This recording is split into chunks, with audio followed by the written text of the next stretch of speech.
You are about to enter the Chrome Dome. Alright, Chrome Domers, welcome back. I'm Old Bald Guy, aka OBG, and we are backing Star Wars Galaxy Heroes today. Week 32 of our Zero to Hero journey, and it's quite a week indeed. So, first of all, let's start off with some, I don't know what you would call it, bookkeeping maybe.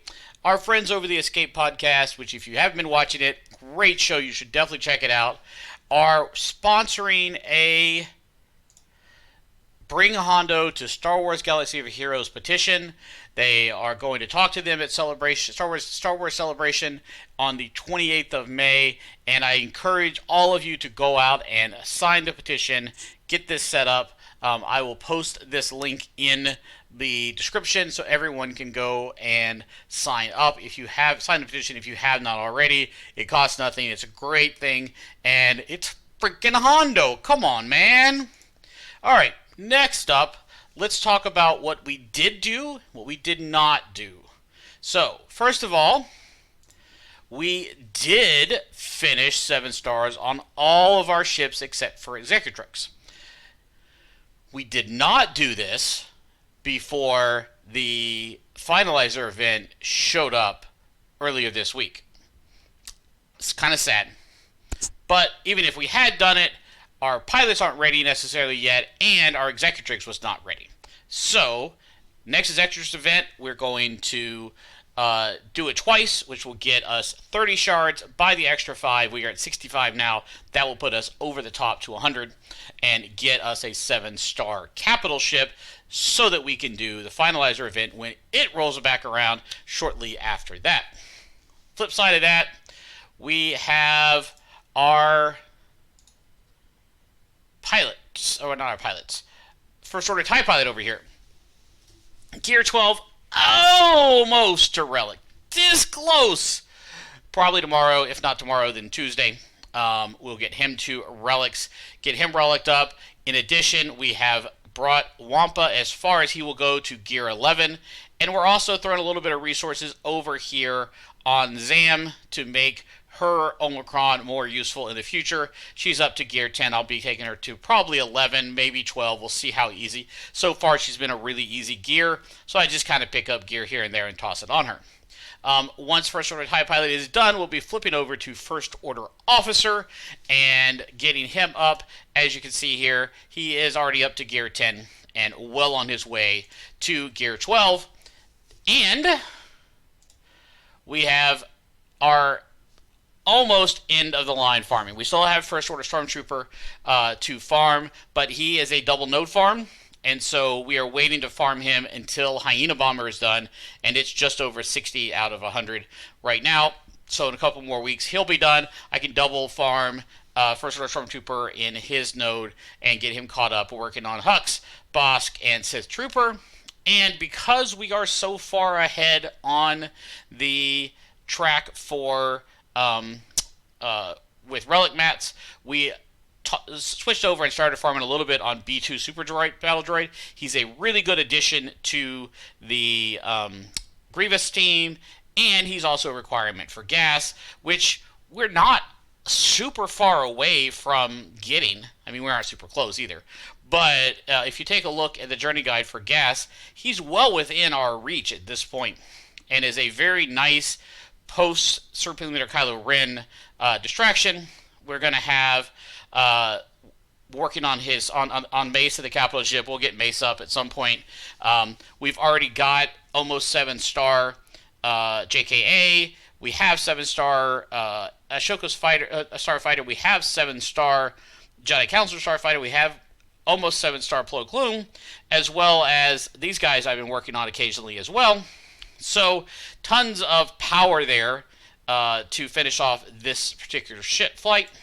And then over here, we already have Padme, obviously. We'll need her much higher relics, gear levels.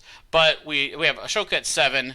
We're almost done with General Kenobi. And we can farm Shaq very easily from the fleet nodes.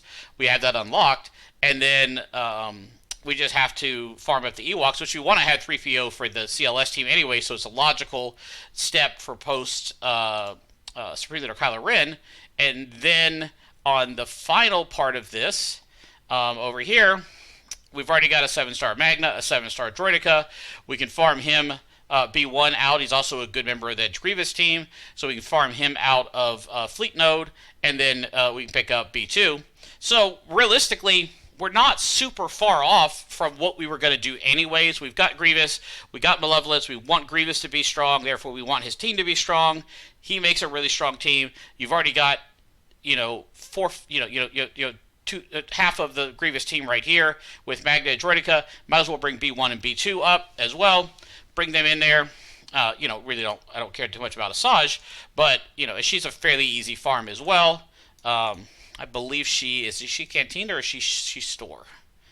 She's Squad Arena Store, which we're running out of things to buy in there anyways. So it's in our wheelhouse for the future. We also are working on getting Chewie and the Falcon, and the only thing we're missing on Falcon is I think it's IG-88 ship. It's one of the droid ships, and so we'll toss that in pretty quickly after we get Supreme Leader Kylo Ren to kind of round out the roster. With Supreme Leader Kylo Ren, you get Gash, you get a full CLS team going, you start relicking some people, and that also leads us directly into Jedi Master Luke as well for the second half of the next level of GLs. So outside of that, GAC is going well.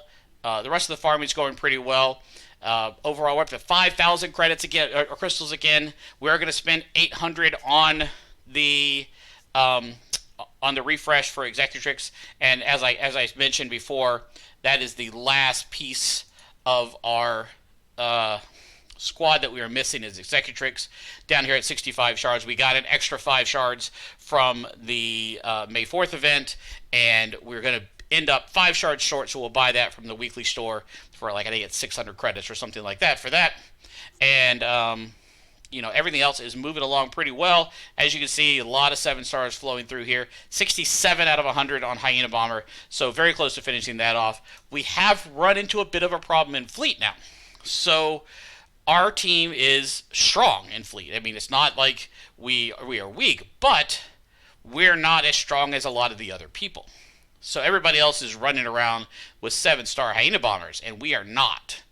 And we're having a hard time taking out negotiators, not this negotiator, but especially a negotiator with, this one's not that bad, but, and we're having a really hard time matching up with these guys. Even though we have a 6-star Malevolence, we don't have a Relic Grievous, and we don't have a 7-star Hyena Bomber. So those are the two things that'll put us over the top and get us back in. Right now, we're staying in the top 5, but not much more than that. As you can see, first, second, and I believe third. First, second, and third are all Grievous, are all Malevolent squads.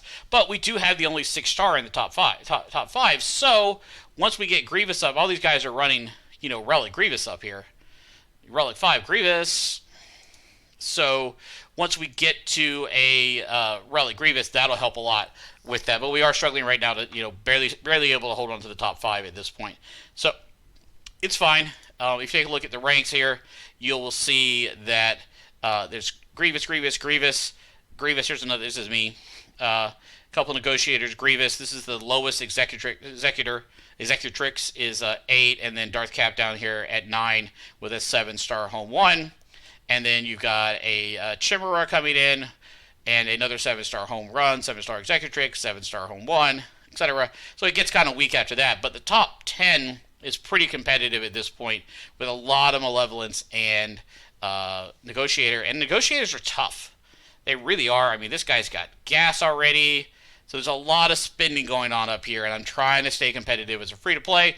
Long as I stay in the top 5, I'm happy. We're still building up crystals, so it is what it is. So until next week,